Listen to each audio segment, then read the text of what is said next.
بھارت اور کرناٹک کے سابق کرکٹر ڈیوڈ جانسن نے کورتھنور کے کناکا سری لے آؤٹ میں اپنے چوتھی منزل کے اپارٹمنٹ کی بالکونی سے گر کر خودکشی کر لی ہے۔ ریپبلک ورلڈ کے مطابق 52 سالہ ڈیوڈ جانسن ڈپریشن سے لڑ رہے تھے اور حالیہ دنوں میں ٹھیک نہیں تھے۔ کورتھنور پولیس اس معاملے کی تحقیقات کر رہی ہے کہ آیا یہ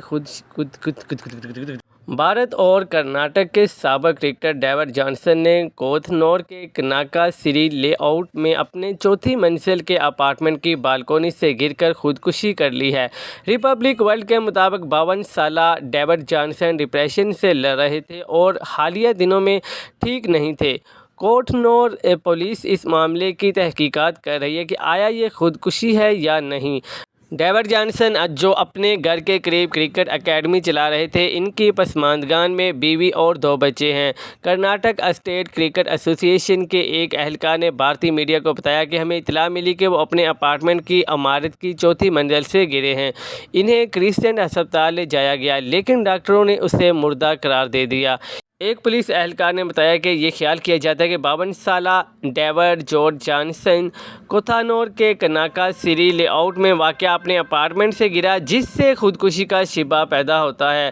ڈیوڈ جانسن کے انتقال کی خبر نے کرکٹ برادری کو صدمہ پہنچا دیا ہے۔ سابق کرکٹر انیل کمبلے اور گوتم گمبھیر نے اپنے دکھ اور تعزیت کا اظہار کیا ہے۔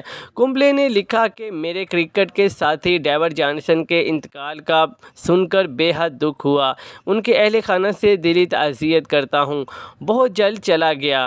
بینی گوتم گمبھیر نے پوسٹ کیا، ڈیوڈ جانسن کے انتقال سے غمزدہ ہوں۔ خدا ان کے خاندان اور چاہنے والوں کو طاقت دے۔ بی سی سی آئی کے سیکرٹری جیشا نے سوشل میڈیا پر تعزیت کا اظہار کیا۔ انہوں نے کہا ہے کہ ہمارے سابق ہندوستانی فاسٹ باؤلر ڈیوڈ جانسن کے اہل خانہ اور دوستوں کے ساتھ گہری تعزیت ہے۔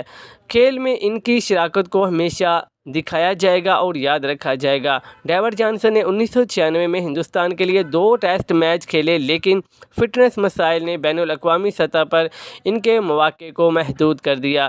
اس کے باوجود انہوں نے کرناٹک کے ساتھ ایک کامیاب ڈومیسٹک کرکٹ کیریئر کا لطف اٹھایا۔ مزید نیوز اپڈیٹس کے لیے چینل کو سبسکرائب کر لیں تاکہ ہر آنے والی نئی اپڈیٹ سب سے پہلے آپ کو مل سکے۔